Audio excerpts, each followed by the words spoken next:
Muy buenas tardes, muy buenos días o muy buenas noches. Bienvenida, bienvenido. Gracias por estar aquí en Agenda, en Sin Censura Televisión. Yo soy Luis Guillermo Hernández y le doy la cordial bienvenida, la más cordial de las bienvenidas a este espacio hoy con la segunda parte de este diálogo, de esta charla a cuatro voces, a tres, yo no cuento en este juego, a tres voces con pues las visiones, los planteamientos de las tres figuras que puntean la carrera por la sucesión presidencial 2024. Hoy vamos a charlar sobre dos temas que son fundamentales para entender la continuidad de la transformación. Por un lado, la economía del bienestar, quizá una de las aportaciones más trascendentales del gobierno del presidente López Obrador ha sido la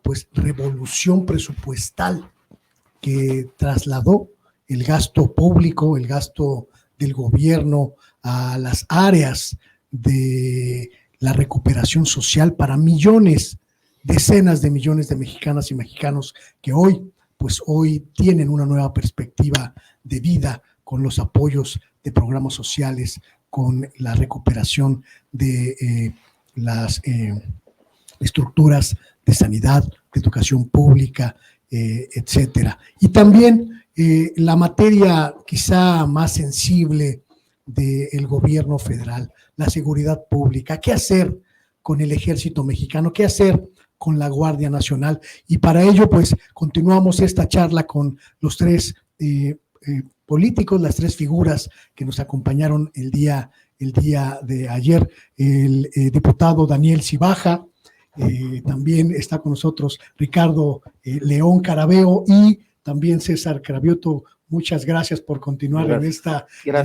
Gracias por la invitación. Y muchas gracias también a usted por continuar con este ejercicio. La primera pregunta en este sentido, la economía de bienestar, Ricardo, es una estrategia que ha permitido la consolidación de la transformación en lo social, pero también que ha dado una nueva forma de entender el gasto público en materia de reestructuración y en materia de redirección del gasto hacia los programas sociales. ¿Cuál sería en este sentido la idea o el planteamiento de Adán Augusto López Hernández en este sentido? Profundizar la economía del bienestar, revisar el gasto público. ¿Cuál sería? Mira, es que en ese tema es una suma de pequeñas partes que hacen la posibilidad de generar mejores condiciones económicas. Primera es la redistribución del presupuesto, darle una nueva estructura a los programas presupuestales. En gran medida esto se ha avanzado en el actual gobierno. También implica ver a la clase media y generarle mejores condiciones. Esto implica también que se genere la infraestructura necesaria para que se dé el desarrollo. Tabasco, México es un mosaico de muchos Méxicos, ¿no? La realidad de Tabasco muy diferente a la realidad del norte, la realidad de la frontera norte muy diferente a la realidad de la frontera sur que tiene Chiapas y Tabasco. Entonces, en este sentido, la estrategia debe ser diferenciada y acorde a cada una de las grandes regiones, privilegiando un segmento que sería el sacar al mayor número de gente de la pobreza e incrustarla a las actividades productivas. Eso se logra con el fortalecimiento del sector primario que durante el periodo neoliberal se vio disminuido, ¿no? Hay estados donde el sector primario llegó a tener una disminución hasta del 30-35% de su estructura. Esto colapsó toda una serie de cosas que implican nuestra suficiencia alimentaria, etcétera. Generó problemas como la la emigración de campesinos a las grandes ciudades e incluso al extranjero. Entonces se trata no de una visión centralista, sino de generar las condiciones en cada región, fomentar la economía o la vocación económica de cada región para fortalecerla. El sistema educativo debe de estar vinculado a la actividad productiva de la región y esto te ayuda a que la gente quede ahí. Es lo que se llama la economía circular, ¿no? Y el producto excedente de una región lo puedes pasar a otra y así ir fortaleciendo el sector primario para que tengamos autosuficiencia alimentaria, pero también hay otras cosas que tienen que ver con eso, que es el cambio climático, por ejemplo, es uno de los grandes retos mundiales. Hay un pronunciamiento de hace unos días, en el sentido de que la justicia internacional debe tener formas para obligar a los Estados miembros a que se cumplan con ciertos parámetros del cambio climático. Esa es una parte importante. El combate a la corrupción también implica un fortalecimiento. Y el presidente dice bien, hay que ir limpiando la corrupción de arriba hacia abajo, ¿no? Y esto va mandando mensajes y permeando hacia la estructura social y hacia las diferentes capas, hasta que lleguemos a que realmente el presupuesto cumpla con su finalidad social, que cumpla con la finalidad de generar mejores condiciones de vida y una distribución equitativa. Hay que fortalecer a las actividades que permitan, porque aquí hay un estudio del INEGI muy interesante sobre la clase media, y te dice, la clase media depende de su capacidad de ingreso para poderla considerar clase media.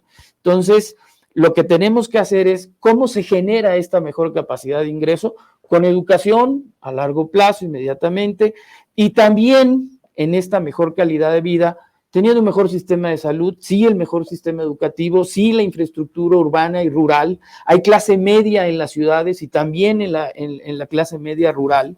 Y curiosamente los grandes capitales no se mueven en el sector primario, ¿no? Entonces es una suma de pequeñas cosas que están consideradas, dicho sea de paso, en el proyecto de gobierno o en el proyecto de nación del 2018. Y quiero hacer una reflexión, porque no quiero dejar nada en el tintero, del anterior bloque que tuvimos. Una definición de quién es Adán, ¿no? Decía mi amigo y compañero Daniel Cibaja que la guerra sucia que traemos, no, realmente no hay ninguna guerra sucia.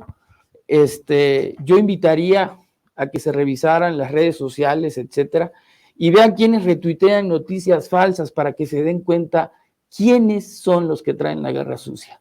De este lado, tienen a un ser humano creyente en el orden y constructor del orden, que no necesita, ni ha sido su experiencia de vida, el ataque. Sí la defensa cuando sea necesario y una defensa contundente, pero no es de crear condiciones de ataque o de guerra sucia, no es su estilo. Tiene, como él lo ha dicho en varias ocasiones, el ser discípulo de Andrés Manuel. Y Andrés Manuel tampoco es un hombre de luchas infructuosas, sabe seleccionar sus batallas, y en ese orden de ideas él también, y todos los que estamos alrededor de él, de igual forma. No es por la confrontación, ni traemos dados cargados, nada. A como lo ven, es. Y un hombre amante del orden, de las cosas bien hechas, muy disciplinado, ¿no? Y en ese orden de ideas, cuando se habla, retomo las propuestas, te la voy a poner en una anécdota, porque voy a decir una mala palabra, o bueno, una palabra un poco ruda, ¿no? Pero alguna vez veníamos en la camioneta platicando sobre los proyectos que se deberían implementar en Tabasco, y yo le decía sobre cuál alternativa era la que él iba a decidir, y recuerdo que se voltea y me dice, a ver, vamos por partes. No se trata de hacer lo que yo quiera, se trata de hacer lo que haga falta y lo que sea necesario, porque si no, vamos a cometer un error, tú, yo, en perjuicio del Estado. Esa es la toma de decisiones que tiene que haber en relación a la posibilidad de un mejor desarrollo y crecimiento económico. Muy bien. Gracias. César. Por el bien de todos, primero los pobres. O sea, esa frase sigue tan vigente como 1999, cuando la esbozó por primera vez Andrés Manuel López Obrador cuando era precandidato a jefe de gobierno de la Ciudad de México. Todavía tenemos que seguir avanzando en terminar con la pobreza de una gran parte de la población. El avance que se ha dado en este sexenio no debe de ser de la meta, sino tenemos que seguir avanzando en desterrar la pobreza de este país. Hoy hay un dato muy interesante, o sea, ya entre los que estamos suscritos al IMSS, al ISSSTE, el promedio de salarios ya son casi $1,000 mensuales. O sea, eso pensado hace 5 años podría parecer imposible. ¿Y cómo en 5 años se logró? O sea, pasar el salario mínimo de 85 pesos al día a más de 200 pesos, pero el promedio, insisto, de los que estamos en el IMSS, en el ISSSTE, es casi ya de $1,000. Y eso nos hace, pues, ya un país en condiciones para que, lo importante es que ya todos lleguemos a eso, que ya todos tengamos eso, no que sea el promedio, que sea el piso. Eso es lo que deberíamos de buscar, y ya estaríamos en niveles de salarios mínimos como algunas regiones de Estados Unidos, y nos acercaríamos a salarios mínimos como el de Canadá y como el de algunos países europeos. Otra vez, como lo planteé en el segmento anterior sobre otros temas, no debemos de conformarnos. O sea, el próximo gobierno no tiene que decir, pues ya subió el salario mínimo, mucho en el gobierno anterior, y ahí nos mantenemos 6 años. No, el próximo gobierno también tiene que dar aumentos paulatinos al salario mínimo para, así como creció 150%, pues para que tengamos un crecimiento mayor. Los programas sociales, así como en este gobierno creció el programa de adultos mayores de 1,100 pesos bimestrales y lo va a dejar el presidente López Obrador en 6,000 pesos, el próximo gobierno que no nos salga con que se queda así ya con 6,000 pesos, no, siempre tiene que ser increciendo. Entonces, eso es muy importante, digamos, para la pirámide. Yo creo que un tema que se le tiene que dar atención es el campo.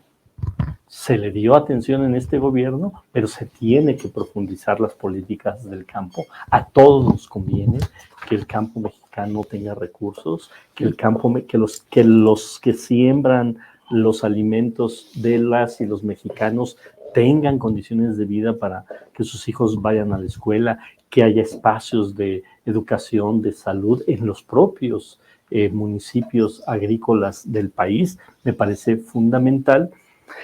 Y otro tema, se habla mucho de la clase media. Por supuesto que hay que atender la clase media. La clase media, ¿qué pide? Oportunidades de trabajo. ¿Qué pide? Que si saliste de la universidad tengas empleo. ¿Qué pide la clase media? Estabilidad económica. ¿Qué pide la clase media? Por supuesto, seguridad, buenos servicios.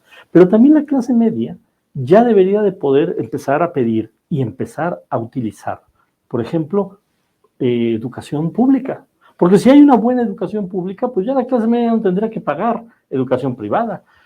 Si hay un buen sistema de salud, ya la clase media ya no tendría que pagar seguros ni tendría que pagar hospitales privados. Y eso retribuye en mejores condiciones de vida para la propia clase media. Entonces, si tenemos buen transporte público, pues ya la clase media podría dejar el coche, etcétera, y utilizar el transporte público, que es más barato. Entonces, si vamos mejorando los servicios públicos, también debe de retribuir en mejores condiciones para la clase media.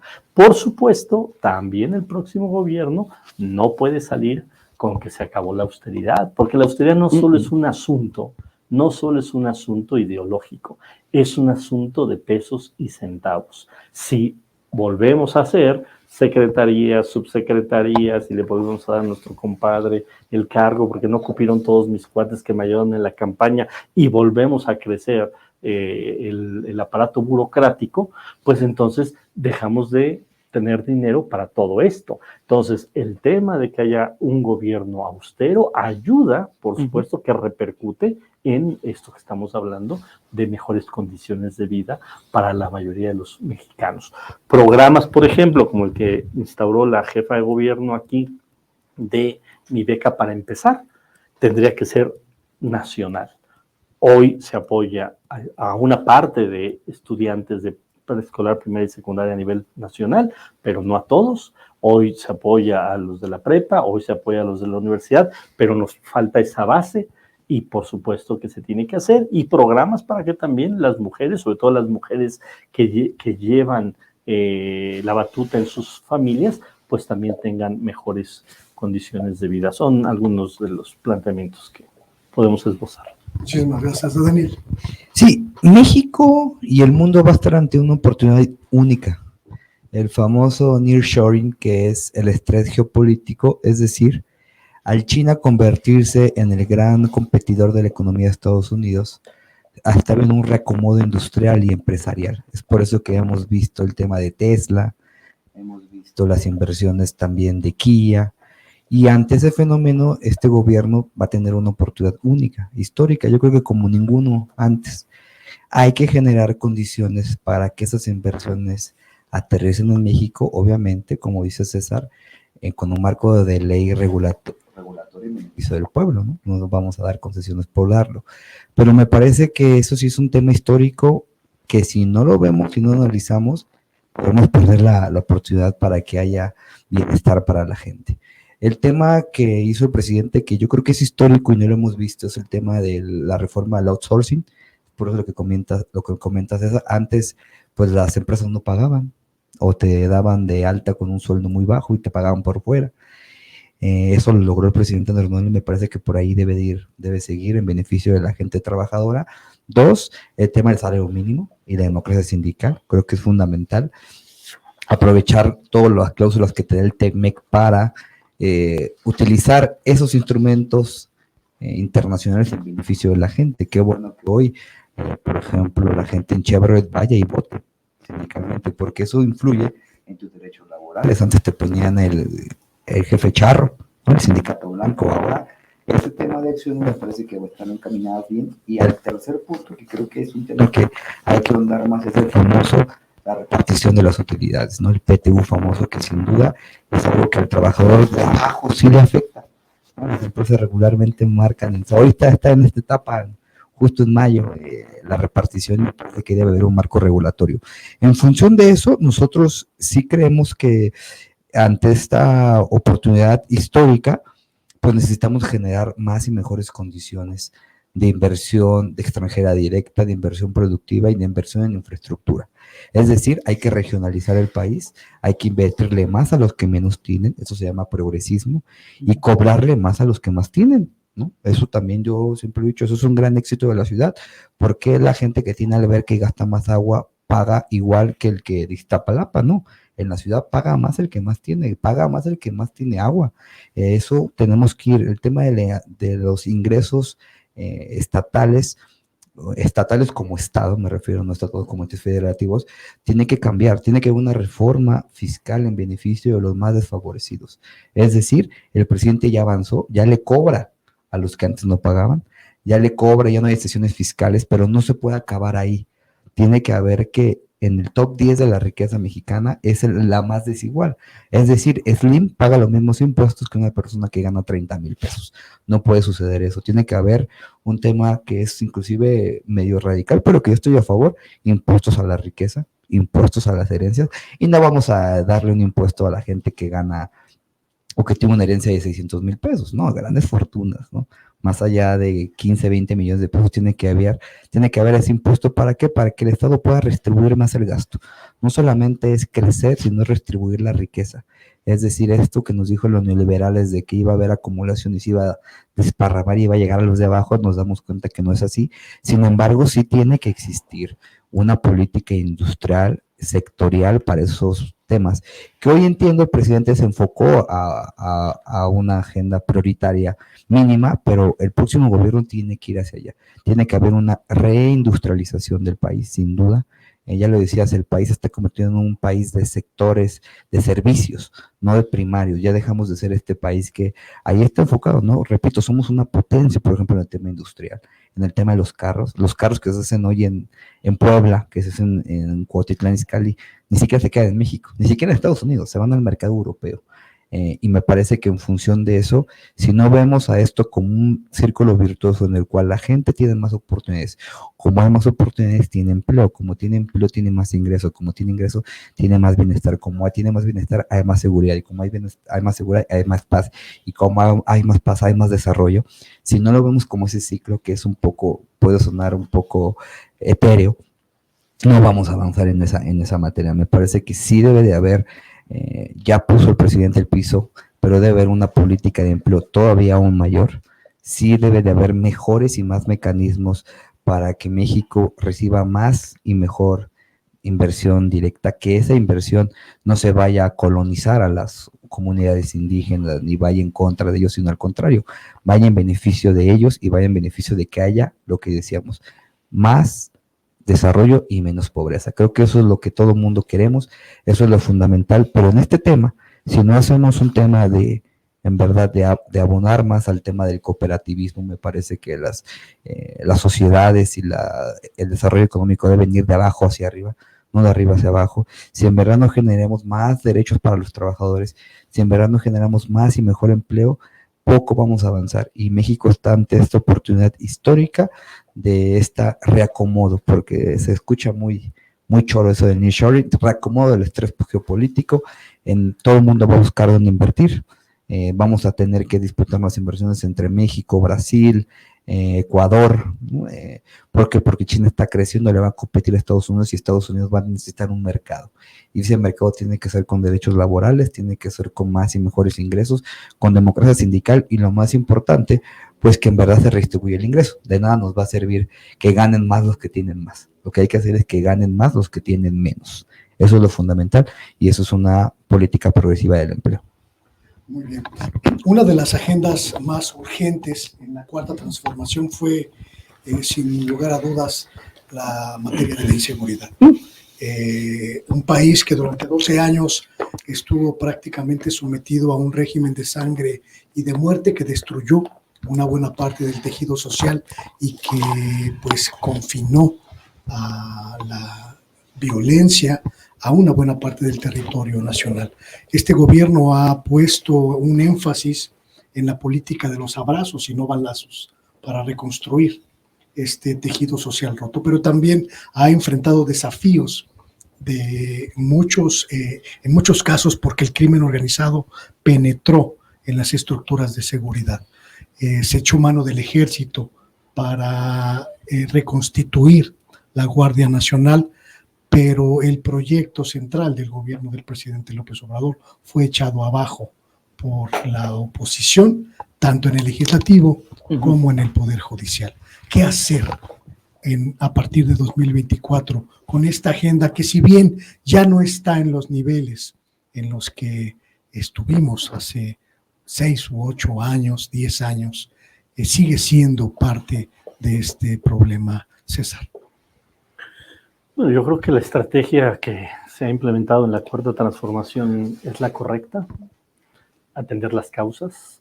Eso es fundamental. Por supuesto que los resultados no son inmediatos, aunque ya hay resultados y ya han bajado los índices delictivos, pero cuando tú le dices a una persona que la acaban de asaltar, han bajado los índices delictivos, pues no le importa, ¿no? Te dice, pues a mí me acaban de asaltar, a mí me acaba de suceder algo, y tendrán toda la razón. Entonces, seguir en el tema de atender las causas, seguir atendiendo a nuestros jóvenes, abrir espacios educativos, que sigan habiendo becas, que mejoren los empleos, que mejoren los salarios, eso es fundamental. Entonces, esa parte no se puede descuidar, se tiene que profundizar en la otra etapa de la cuarta transformación. La otra parte es seguir saneando a nuestras policías. Lo que ocurrió en este país se tiene que entender, no fue cualquier cosa. O sea, quien manejó la seguridad de este país durante 12 años le entregó el territorio nacional al crimen organizado. Eso fue lo que ocurrió.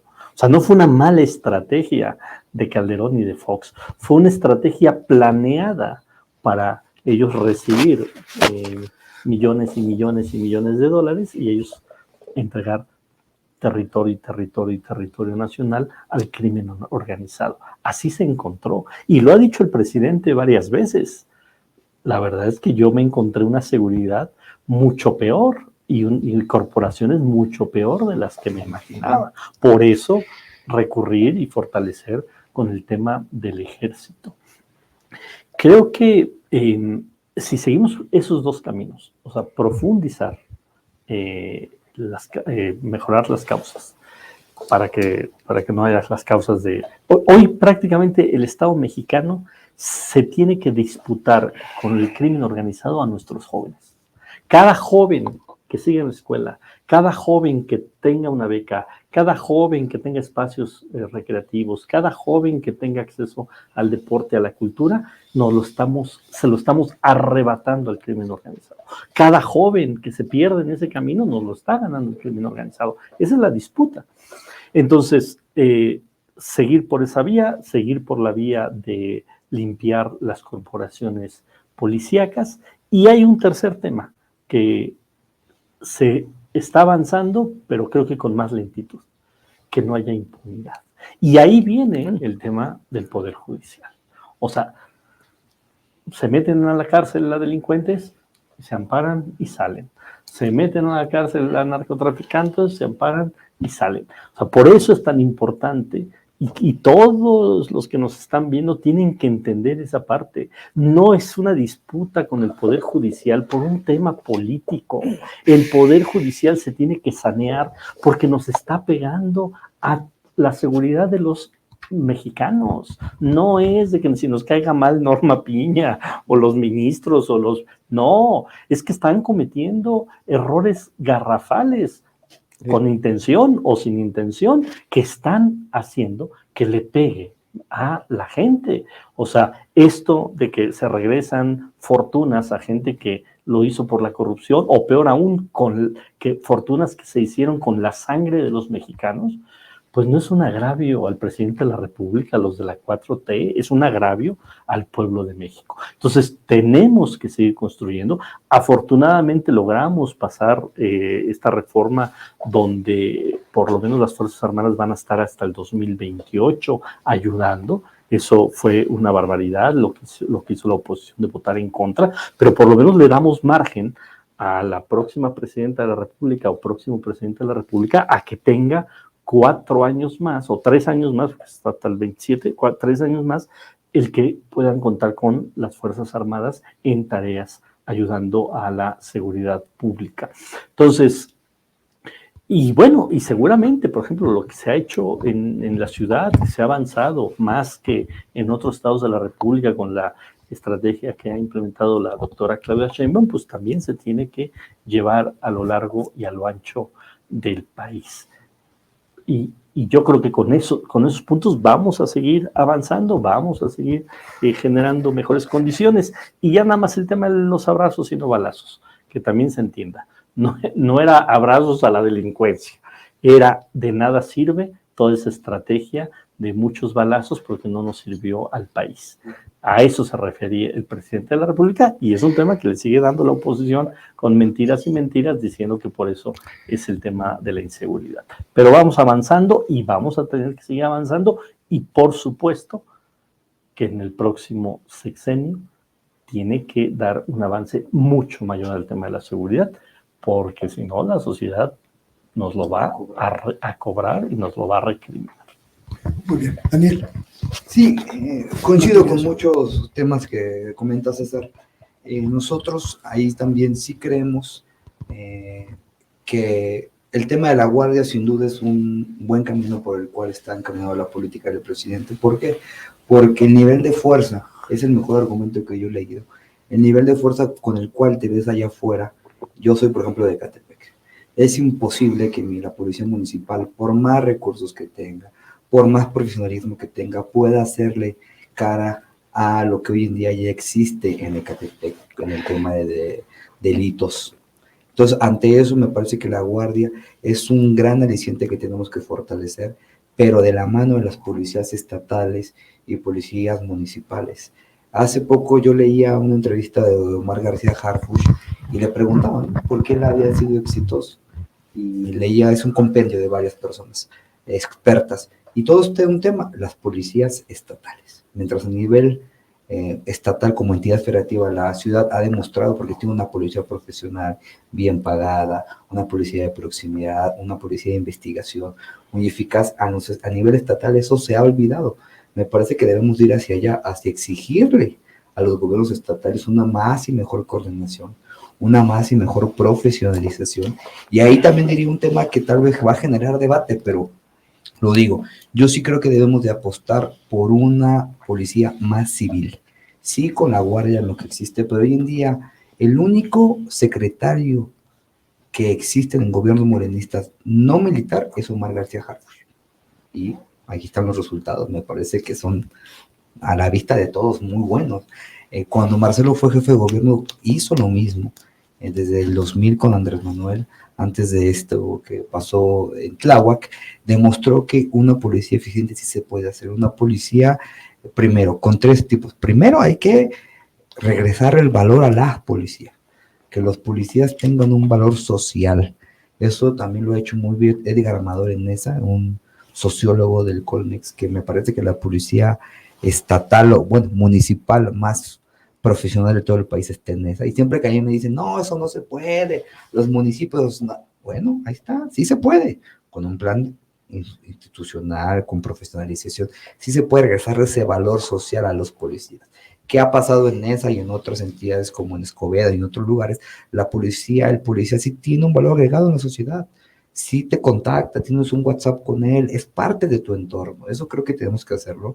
¿Cómo? Pues con profesionalización, con becas para sus hijos, para que estudien, con buenos uniformes, con que no se les cobre por tener una patrulla como pasa en todos lados. Me parece que por ahí va.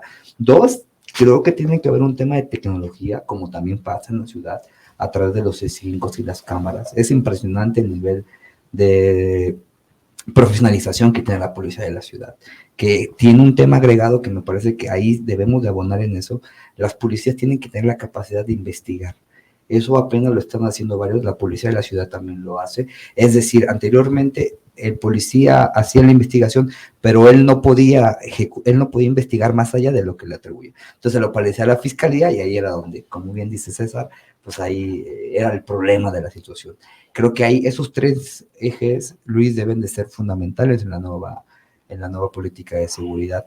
Profesionalización, sin duda, un nuevo llamado al pacto federal en el tema de las policías y un tema de tecnología de las mismas. Y ahí se sumaría un cuarto que yo diría, yo tengo un familiar en la cárcel, yo veo lo que sucede ahí. ¿Qué reinserción y qué reinserción hay?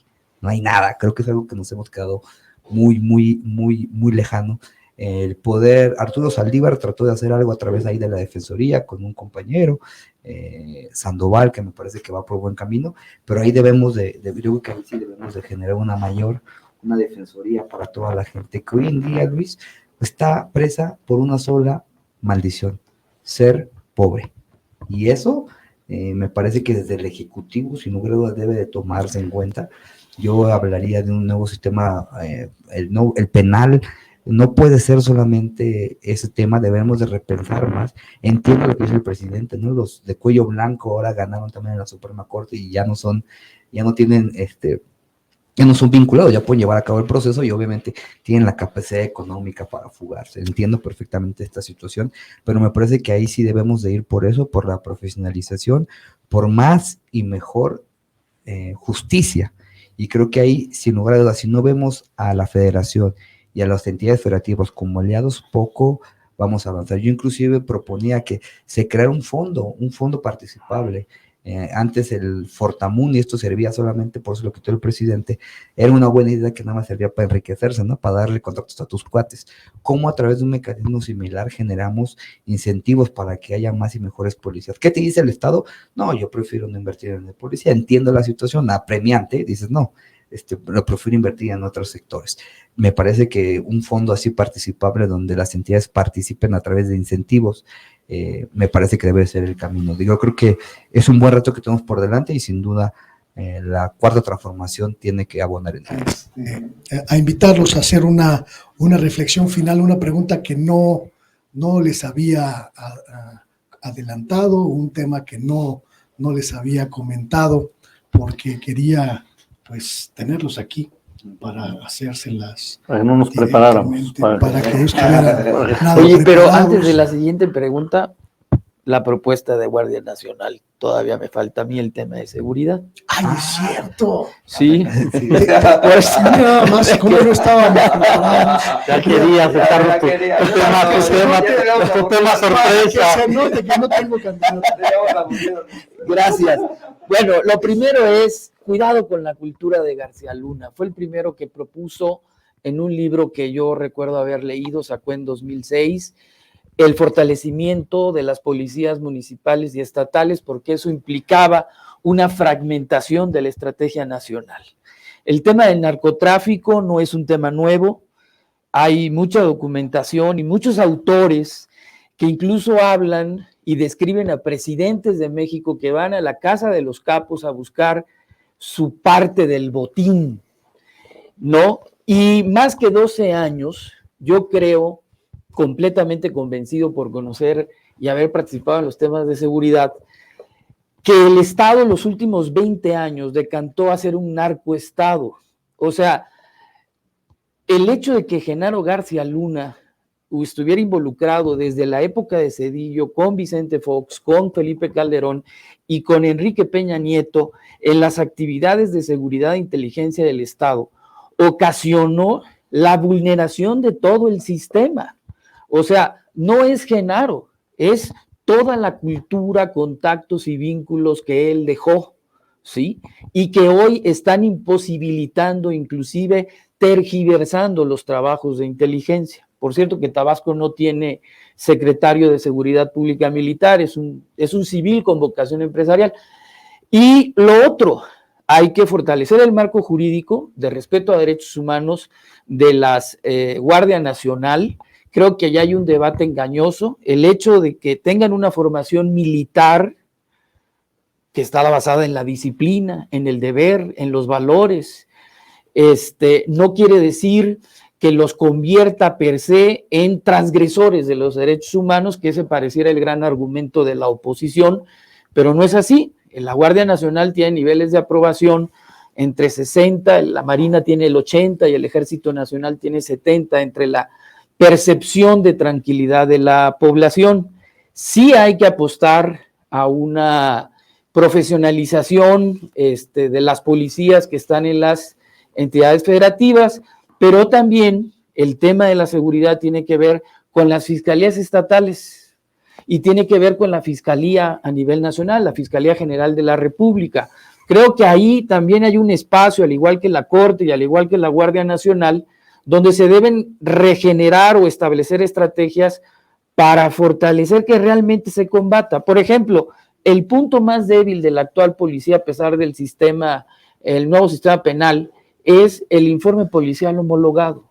Entonces, que incluso no lo pueden redactar bien los policías por una cuestión de habilidades y capacidades, ¿no? O sea, literal no lo pueden, no alcanzan a redactarlo de manera adecuada y ahí es donde se dan muchas veces amparos que sacan a la gente de la cárcel. Pero también eso tiene que ver con el Ministerio Público corrupto local o federal, que tergiversa, ¿sí? O que malintegra la carpeta de investigación y crea la puerta de salida procesal para los delincuentes. Entonces, cuidado, el tema no es la Guardia Nacional, el tema de la seguridad pública es un tema integral de mesa de trabajo que implica Guardia Nacional, Sedena, Marina, la Procuraduría o la Procuración de Justicia, la Fiscalía General de la República, la de las entidades federativas y los poderes judiciales, ¿sí? Los poderes judiciales que se han convertido en la lógica de que tienen independencia y profesionalización judicial, igual que los ministerios públicos,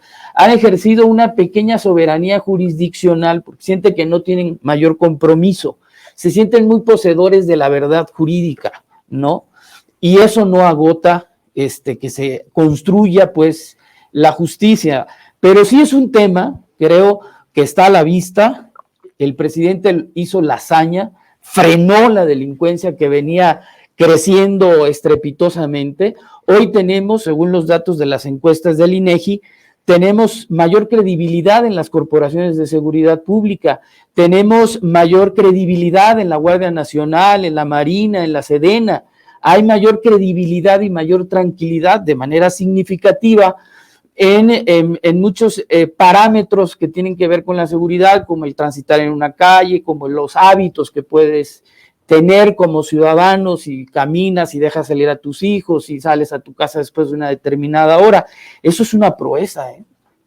O sea, quiere decir que hacia allá se debe enfocar, ¿sí? Hay un porcentaje, creo que casi el 30% de los municipios del país no tiene policías municipales profesionales, que también esto también te genera coaliciones corruptoras dentro de las corporaciones. Si tienes policías que son de la misma región, pueden ser fácilmente cooptados porque sabes dónde vive la mamá, el perrito, el tío y el abuelito, ¿no? Entonces, cuidado con esto. Se ha hecho una infraestructura, hay que seguir y profundizar. No se trata de la militarización del país, creo que también allí hay un mal enfoque. Se trata de gente o elementos con una mayor disciplina, enfocados en valores, con una proximidad social que le ha dado, como lo acreditan los hechos, la eficiencia en el combate a la seguridad. Se disminuyó secuestro. Ahorita tenemos un problema, por ejemplo, de extorsión, pero ha habido una disminución. Y eso en términos estadísticos es el hecho de que tú pares, le pegues un golpe a la seguridad y la decantes hacia abajo, eso es una proeza. Ahora, si el cambio fuera gradual y durante más de 30 años, también esperemos que este descenso vaya siendo gradual, pero un poco más acelerado, y eso dependerá de la vocación social, por el bien de todos, el empleo, por el bien de todos, generar infraestructura, por el bien de todos, elevar la calidad de vida, la distribución del ingreso. Eso es lo importante en la óptica que tenemos. A ti. Ya no se me olvidó nadie, ahora sí ya estamos bien en equidad. La pregunta final y a manera de mensaje de cierre de este diálogo, y comienzo contigo, Daniel, ¿por qué tendría la gente que considerar que Marcelo Ebrard es la mejor opción en términos de candidato de la continuidad, y eventualmente por qué Marcelo Ebrard sería un mejor presidente de México? Mira, yo creo que por tres cosas. Primero, el presidente Andrés Manuel solamente ha tenido un sucesor político en su historia, fue Marcelo Ebrard, y Marcelo Ebrard de 2006 a 2012 consolidó y continuó la transformación. Ha demostrado con creces que tiene el empaque con base en los principios que él ha construido y de la mano del presidente para llevar a buen ruta la transformación. Ese sería el primero. Segunda, porque me parece que su lucha a través de los años comprueba que siempre ha estado de la mano del presidente. No se ha dejado llevar por el canto de las sirenas, como pasó en 2011, ni mucho antes, y ha venido consolidando a través de eso una plataforma integral para todos y por el bien de todos, primero los pobres. Y tres, lo que decía, porque México va a estar ante una encrucijada fundamental. Hay que tener todos los compañeros y todos tienen las capacidades para ser presidente, todas, inclusive yo diría Monreal, Noroña, todos los que quieran participar, pero me parece que, decía Reyes Heroles, que a los políticos hay que juzgarlos más por sus acciones que por sus deseos. Y Marcelo en acciones ha demostrado, uno, que puede consolidar esa transformación, dos, que puede generar condiciones para que la gente más olvidada y más marginada tenga mejores condiciones, y tres, que puede ser un aval de continuidad y de no traición al presidente López Obrador. Me parece que esos tres fenómenos son los fundamentales, y porque data su lucha de ayer que revisaba unos datos de aquel momento del Fobaproa, ¿no? Muchos creen que el presidente Andrés Manuel fue el que descubrió FOBAPRO, ahí había varios integrantes. Marcelo en ese momento era diputado independiente. Es ahí donde viene la relación con Andrés Manuel, presidía la comisión García Sáenz, y me acuerdo mucho ese debate o esta comparecencia donde va José Ángel Gurría, y Marcelo le saca los cheques que comprueba que todo el tema del FOBAPRO. Ha estado siempre en esa lucha, y me parece que también porque genera yo creo que es el único perfil con el cual podremos lograr la mayoría calificada. Así lo digo, honestamente, el obradorismo es muy fuerte, está muy sólido. Si nos vamos a números, no creo que esté en riesgo el triunfo, pero dado el plan C que nos dijo el presidente, que es la reforma las reformas constitucionales, 2/3 partes, Marcelo, con base en su experiencia y con base en su dinamismo, es el único que puede conseguir ese anhelado voto para las 2/3 partes, como ya lo hizo acá en la ciudad también. Recuerden que cuando él sale en 2012 prácticamente se ganan todas las alcaldías, deja ganada la ciudad.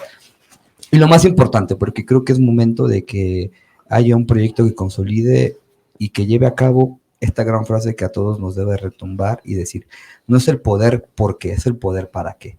Y me parece que en función de eso Marcelo es el que mejor lo engloba. Muchísimas gracias. César, Claudia Sheinbaum, ¿por qué sería mejor presidenta de la República? ¿Por qué sería mejor candidata de la transformación? Bueno, primero porque va a ganar la encuesta, que es el método que se puso Morena para decidir quién va a ser su candidata.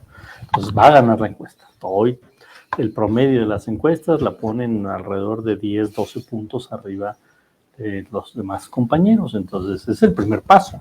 Hay que ganar la encuesta pues, para ser el candidato o candidata. Aquí podemos hablar de por qué nos gusta más cualquiera de los compañeros, pero el hecho concreto va a ser una encuesta, y la encuesta es la que va a determinar quién va a encabezar el proceso de Morena y de sus aliados para continuar con la cuarta transformación.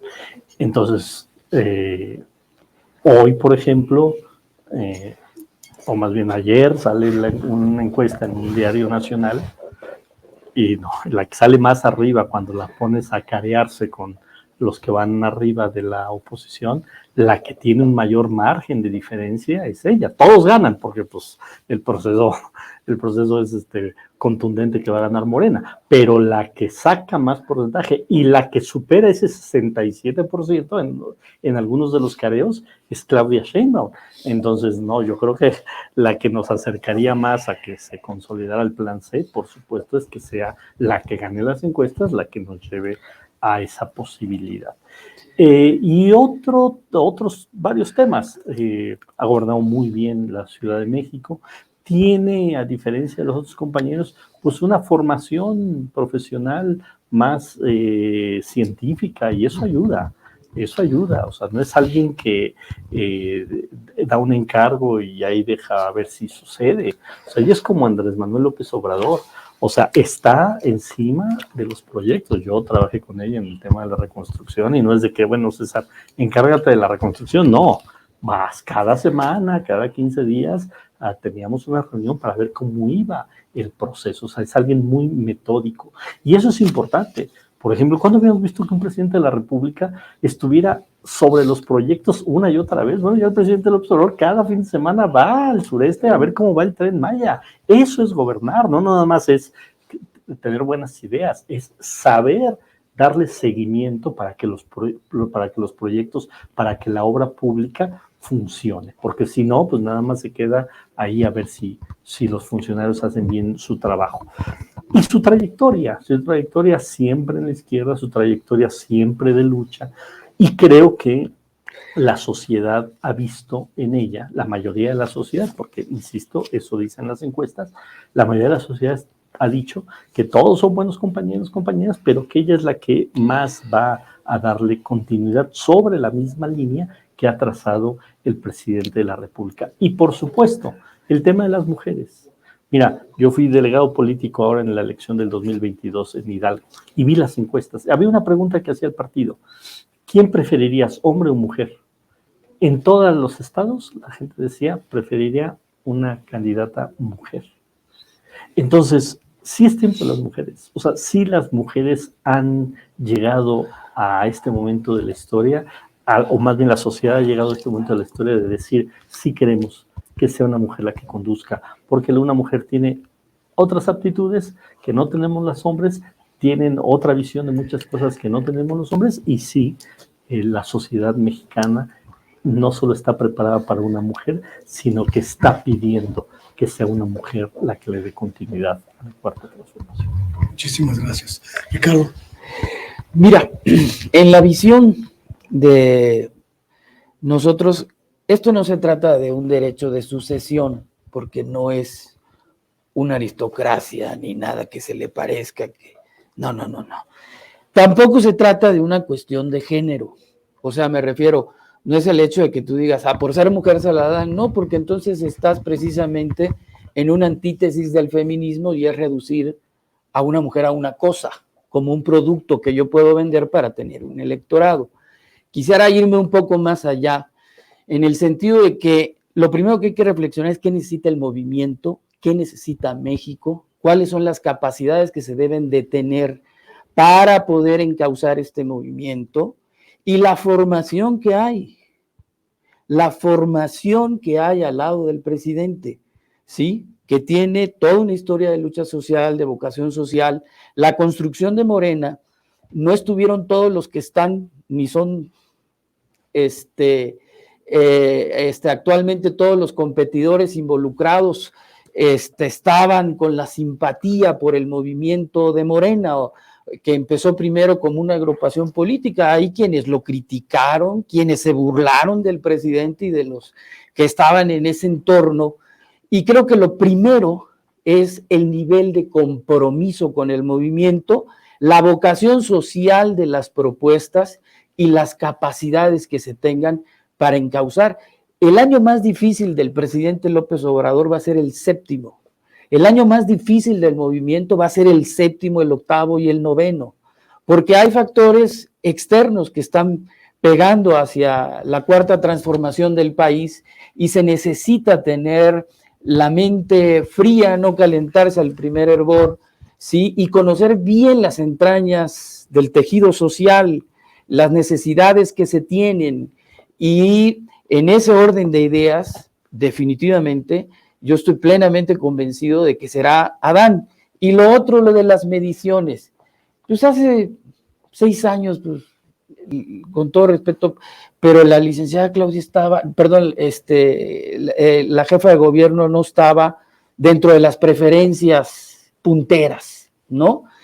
Las mediciones, y no lo digo por denostar a la señora Claudia, no, de ninguna manera. Lo que quiero decir es que las mediciones muchas veces nos las tiran nuestros adversarios para crear polarización, para darnos argumentos tergiversados o falsos de cómo se pueden dar. Insisto, son fotografías del momento. Y lo otro, que yo recuerdo una gran vocación social cuando estuvimos con algunos compañeros de izquierda en Michoacán, y cuando sabían que se estaban dando las mediciones, se ponían de acuerdo para dar preferencias que no eran.